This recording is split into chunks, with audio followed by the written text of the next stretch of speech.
Welcome to Life L'Chaim.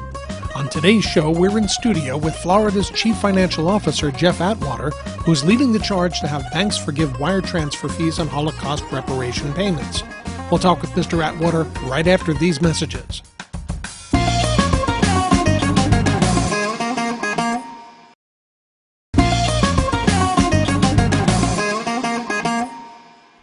With us in studio today is CFO Jeff Atwater of the state of Florida. Mr. Atwater, thank you very much for joining us on To Life L'Chaim. Good to be with you, Lee. Thank you very much. We have a little bit to get through today, and I wanted to talk to you about, you were one of the leading proponents of a fee waiver program for the reparation payment for Holocaust survivors. Sure. Tell us how you got involved in that, why it was important to do so. Sure. Well, Lee, this is my home. Florida's my home. South Florida's been my home virtually all my life, and you're well aware that when you're living in this community that you become knowledgeable that there are a number of Holocaust survivors here in Florida, particularly in South Florida. But so when I had the chance to move into this role of Chief Financial Officer, we went to looking at this situation of what are things that we could be doing for our Holocaust survivors in Florida. And we learned, of course, we are well aware, of course, that there had been a reparations program. And of course, those reparations can never cover for the atrocities that these individuals, their families have suffered. And it's a lifelong suffering that has taken place. Generational. Generational. And so when you look into this a little closer, we had done our research and that there are 13,000 Holocaust survivors still here with us in the state of Florida. And that 1/4 of these survivors actually live below the poverty line. And you know, you think about that event, a horrific time of 70 years ago, that those are pains and those are emotions, those are actually life experience that people still work through. And as you said, generational. So what we looked at is those who were actually participating in the reparations payments program from Germany, that on average those payments are $240 to $340. Now think about someone in that state on a monthly basis. Right. Thank you for raising that. On a monthly basis. So then you look a little further, and my background had been in the banking industry, and I looked to see, well, when the banks are receiving those reparation payments for that recipient on a monthly basis and then applying an international incoming wire transfer fee, that could be somewhere between $10, $20, up to $40. Well, that could be 10% of the entire monthly payment going to a bank fee. And so really we looked at that, Lee, and we said, there must be something that we could do. And this should not require a new law. It should not require, government action. But what if we just took the time to inform these institutions, these banking institutions here in Florida, about the number of survivors, their plight that they're still living in financially, 1/4 of them at least. Why not consider waiving that international wire fee for these individuals? Top line, we call it in the banking business, of course, top line revenue. That could be interest on loans, it could be fees. And wire transfer fees are a fee that is supportive of the bank's revenue source. But banks shouldn't be thinking that this is how they want to make revenue, off a reparation payment to someone who survived this atrocity.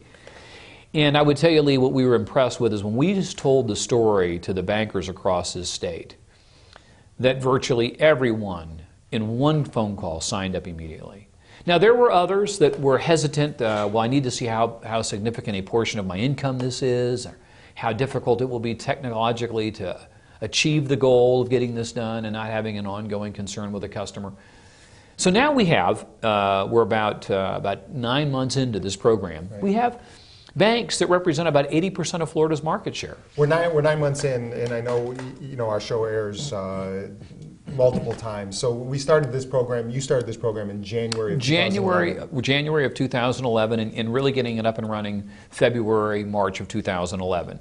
In fact, came down to Palm Beach County from our state capital in Tallahassee to Morris Life, which is a wonderful community of support to our Jewish community here, particularly here in South Florida, and had our friends from the Israeli Consul General's office come and visit with us and bring survivors together to tell the story, so that the banks could actually be present and listen to the stories and let them go back and contemplate yet again the decision that they were making.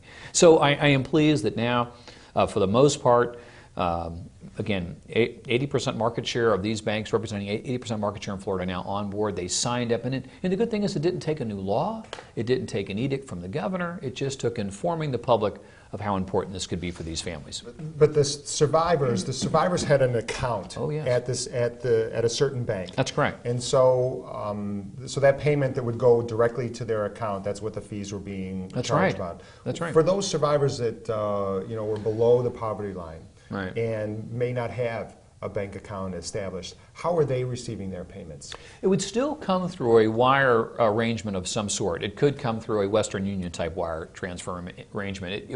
It could still come to a bank that would then provide it for someone's ability to pick up. That would be highly unlikely. Mm-hmm. But I would want you to know that we didn't wish to put anyone through the effort to evaluate their personal financial situation. So no one had to worry about the embarrassment of coming in and showing how much they're dependent upon these dollars. We just asked the banks, whoever is in the program, would you waive those dollars? And so I would hope that anybody who would be viewing or listening to our conversation, if they're a Floridian and are wondering whether or not their bank is participating, they could just go to our website, which is myfloridacfo.com, www.myfloridacfo.com, and go to our icon for the Holocaust Fee Waiver Program and click on that and look to see if their bank's participating, and then visit their bank to be sure that they could get the waiver established for themselves. Mm-hmm. And if their bank isn't participating, I'd hope they'd give me a call. I'd like one more chance to follow up with that CEO. Why would a bank not participate? You know, I would tell you that some banks did not understand right at the get-go the magnitude of the importance to this family or to that household or to that individual. And they might originally have thought, we don't know if we have the technology to do it. Sometimes these were smaller community banks. Sometimes there were larger banks and saying, well, you know, we're very worried. We're in this very difficult economic time, and we can't give up fee income. Well, once they saw and heard the story, virtually everybody signed on quickly, and they came to our kickoff because they wanted Floridians and they wanted these survivors to see them and say for themselves, we have no interest in making money off of this transaction. We want you to keep every dollar of this transaction for your needs. So that's how it's going. And again, everyone should take a moment to check with their bank and see whether or not their bank is participating. For anyone else that might be viewing us, I did send a letter to the other 49 state treasurers asking them to please consider doing the same. And frankly, Lee, many have. Right. And so no matter where someone, or they may have a relative living still in another state, check with that state and see if that bank has agreed to waive that. What other states have, obviously where there's a large Jewish population of survivors in New York, California, yes, Massachusetts, Illinois, there are others that have joined in and are participating. And again, I think you would appreciate that what began as somewhat of a skepticism from the institutions, the banking institutions, once they understood the plight, the fee that would be associated with this. I mean, could you imagine an institution really wanting to hold on to a $30 or $40 wire fee for someone who is in desperate need of these dollars and what their life story is? Sure. So they have been participating. It's really turned out to be very, very good. Very good. Well, we're going to take a break right now, but sure, we're going to come back. We're going to talk about some other projects that you've led the way on, including Iranian divestment, sure, and your support of investing in Israel bonds, sure, and other topics we may get into. Thanks, Lee. I look forward to it. We'll be right back after these messages.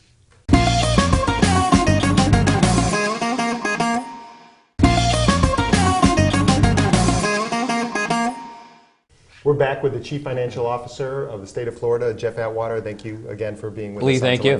Thank you. I want to talk about Iranian divestment. Sure. And you've led the effort within this state government to remove the state's investments and/or companies that are doing business with companies that are doing business with the government of Iran. Talk about that. Sure. We have a significant pension portfolio that we manage on behalf of the people of Florida. It's about $120 billion in size, a significant portfolio.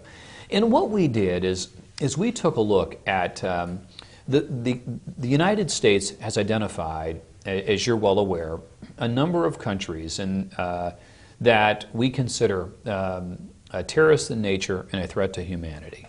And we looked at identifying a couple of these countries and saying, if we're actually taking the people's money, that is, tax dollars from the people of Florida, to invest for a fellow Floridian's pension, their future retirement, do we really want to be investing in the industrial machinery of countries that have been identified by our federal government as engaging in terrorist activities and undermining the U.S. and democracies? And so, you know, it's been a very interesting discussion because this began in 2007, and we felt that this is not what we should be doing with the people's money. So what we did is we made it very clear. Now, what we don't want to have happen across the state is for the legislatures, which are political by their presence. They run for office, and I had done that in 2007. I was a member of our state legislature.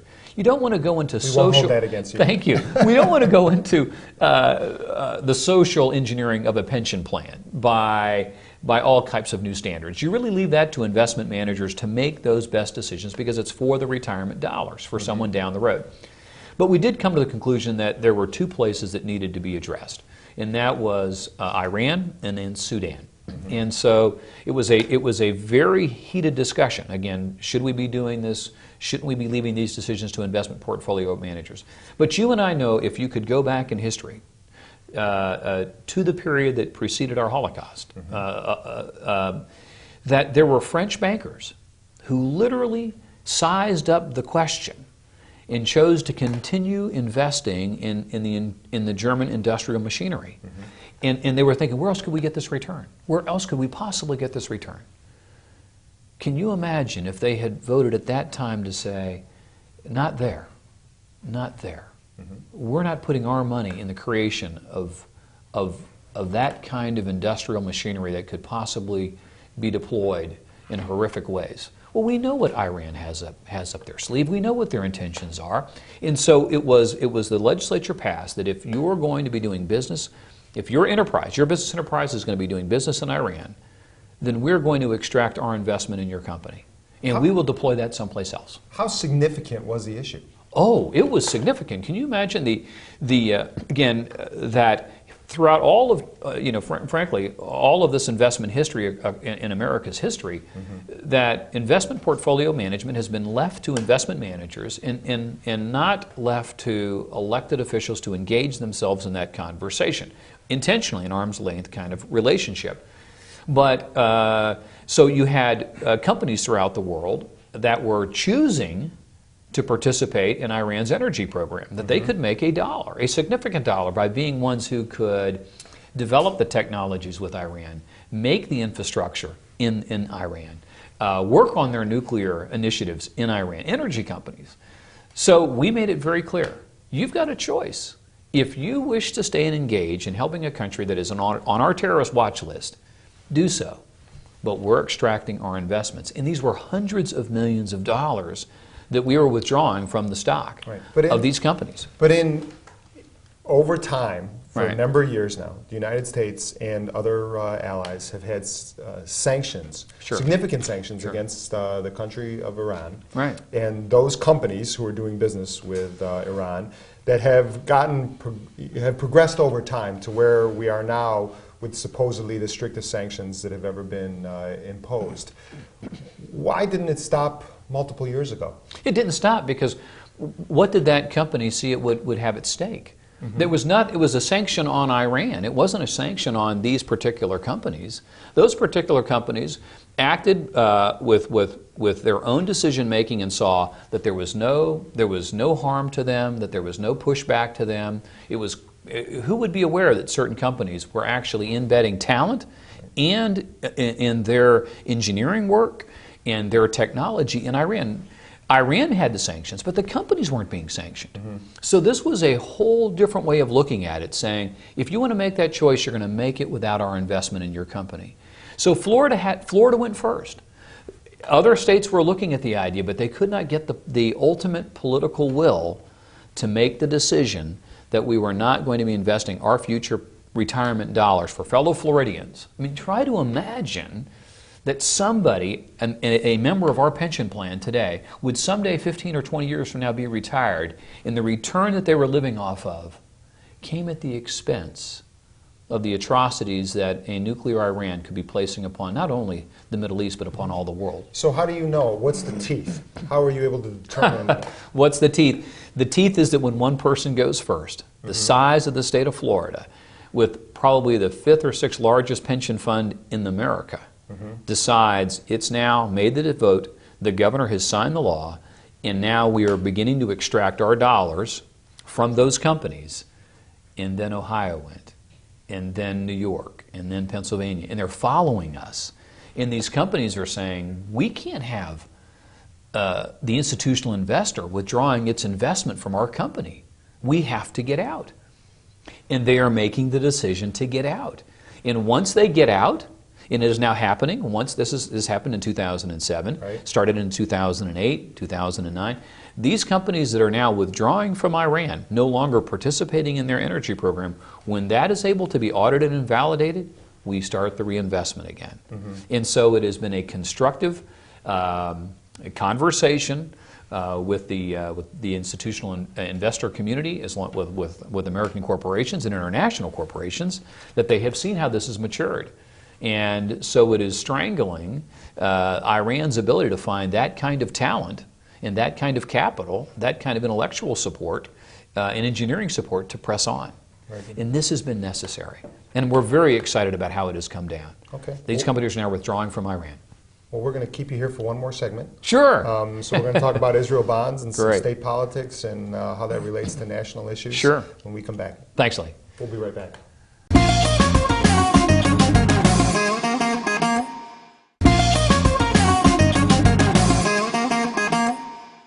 We're back with CFO Jeff Atwater of the state of Florida. During the break, you were talking about how important that vote was.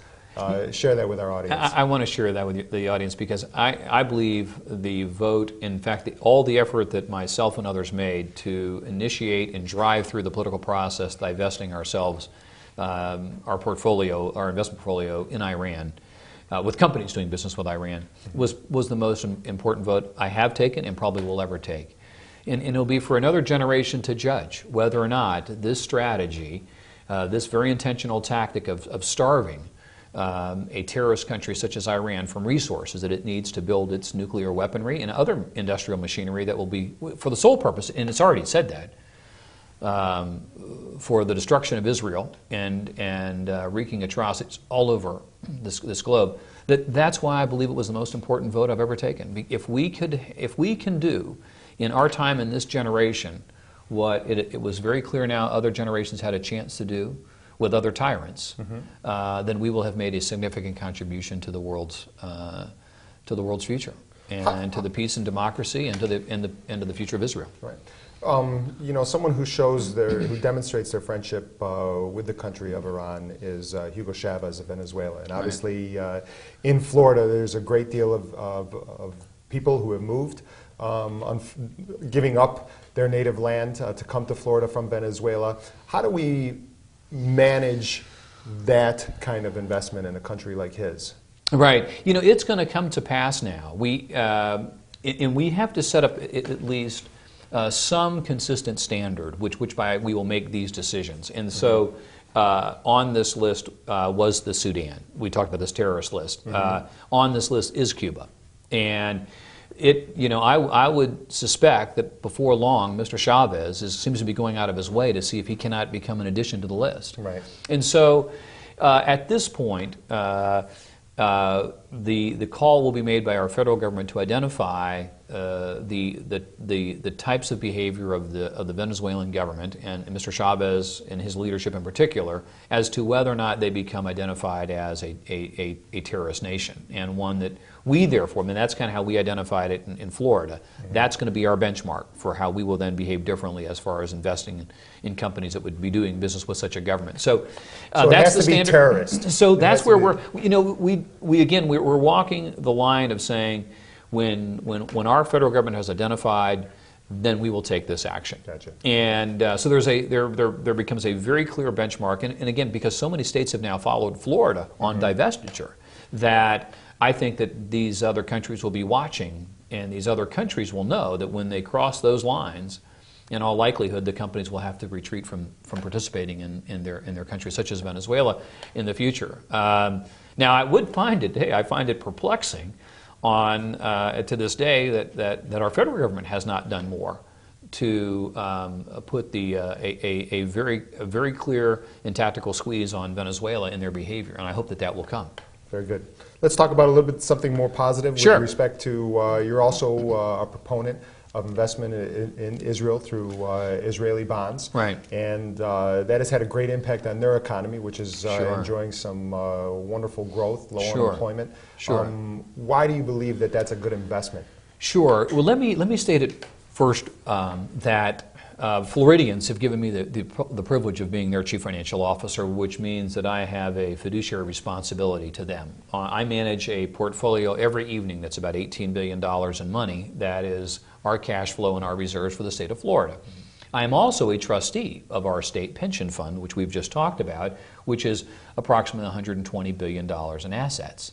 Significant in size, to any comparison, a significant pension in the United States. So my first responsibility is to see that those are sound investments before I would look at anything else. In Israel bonds are A+ investments. They have never defaulted. And so again, I first look at, well, I want to be sure that I am doing my fiduciary responsibility to protect the investments of the people of Florida. So I have to look through that window first. Well, after you look through that window first, then you would say to yourself, well, where could I be making an investment that is actually great for a trading partner, that is actually great for the relationships that this country has with one other democracy in the Middle East, and that could help with infrastructure development? None of our investment goes to any military relationship with Israel. It is all about infrastructure, so it's water, it is agriculture, it is roadway and infrastructure, it is educational.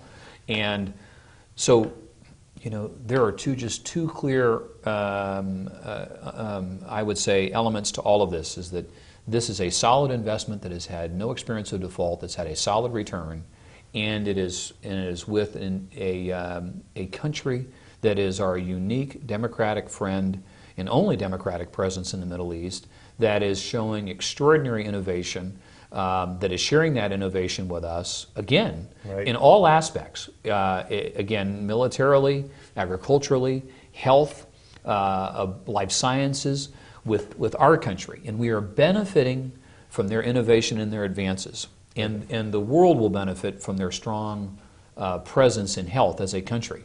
And so that's why. We have a couple minutes remaining. Sure. And in that time, I want to get into a little bit domestic politics. Sure. And as the CFO of the state of Florida, there's upwards of, with respect to national, of $2.8 trillion, that estimate has been thrown out there, of unfunded liabilities. Right. And that has a lot to do with the pensions that we pay our government workers. Right. How can state governments continue to fund pensions to that degree? Right, it's a great question. And Lee. philosophically, is offering government workers lifetime pensions the right way to go? Great question, Lee. Let me say that Florida has done it right, though. There's always the three-legged stool to pensions, and that is the benefit that's established for the recipient, the contribution, the discipline that every legislature will make the necessary contribution based upon a forecast of returns so that the dollars are there, and then the return on the investment portfolio itself is the third leg of that stool. Well, Florida established reasonably sound benefits. They were not overly generous, they were not overly austere, and that's what was established in Florida. So other states that have established that first leg of the stool is off the chart, generous in a way that there's probably no way that the other two legs, even when performing well, can keep that of balance. Then Florida, through all of the economic challenges that we have experienced in the 70s, in the 80s, in the 90s, and then currently in this last 3 or 4 years, we have always made the contribution on time and fully. Other states have chosen to abandon the contribution, believe that they catch it up later down the road, a huge mistake. Right. And our investment discipline has been sound. So Florida is 90% funded, not 100% funded, but all retirees don't make a run on the bank on the same day. They're still going to live out So we are the envy of the country at 90% funded. People look at us and see the quality of the portfolio, the first stool, being the benefits package itself as being sound. So Florida is good. Other states will have to adjust. They're going to have to go back to their benefits, or they're going to have to go back to making significant contributions to make it work. Right. So I've underserved that topic, so you have to come back. I'll look forward to coming back on that topic. You bet. So very good. CFO Atwater, thank you very much for joining us on To Life L'chaim. Lee, thank you for having me. Good to be with you. Pleasure. Thank you. Thank you, Appreciate sir. it. Yeah, thank you. That's it for this edition. Don't forget to visit our Facebook page for all the latest news about our program. I'm Lee Lazerson. Thanks for joining us on To Life L'chaim.